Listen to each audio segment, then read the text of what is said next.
especially the Gen Z of Chapainababganj, the Gen Z of Rajshahi, তোমরা দেখিয়ে দিয়েছো কিভাবে কিভাবে জালিমকে শায়েস্তা করতে হয়। আল্লাহু আকবার। চোখের ইশারায় কি তাদের কানেক্টিভিটি, কি তাদের বোঝাপড়া। 16-17 বছরে যেটা করা যায় নাই, অল্প কয়েকদিনের ব্যবধানে তাদের ইউনিটি গোটা বাংলাদেশকে উজ্জীবিত করেছে। চিৎকার করে বলেন ঠিক কিনা? এই উচ্ছ্বাস, এই ইউনিটি, এই সম্প্রীতি আমাদেরকে বজায় রাখতে হবে। এই যে আমরা ইউনাইটেড, আমরা উচ্ছ্বসিত, আমরা একসাথে দেশ গড়ার কাজে ঐক্যবদ্ধ হতে চাই, এটা আবার অনেকের ভাল লাগে না। ঠিক কিনা বলেন?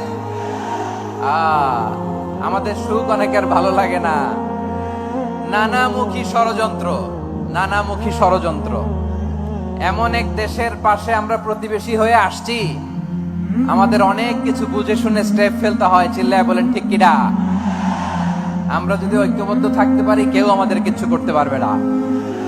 এজন্য আগামীর বাংলাদেশ ঐক্যবদ্ধ বাংলাদেশ। আমরা এমন রাজনৈতিক বন্দোবস্ত চাই যেখানে কেউ কাউকে জুলুম করার সাহস দেখাবে না। নতুন করে আর কেউ জালিম হবে না। নতুন করে ফ্যাসিস্ট হওয়ার সাহসটুকু, দুঃসাহসটুকু কেউ দেখাতে পারবে না।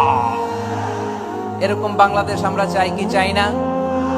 আওয়াজ করে আপনার মতামত জানান দেন। এরকম নতুন ভোরের বাংলাদেশ আমরা চাই কি চাই না? কারা কারা চাই হাত তুলে আল্লাহরে দেখায়।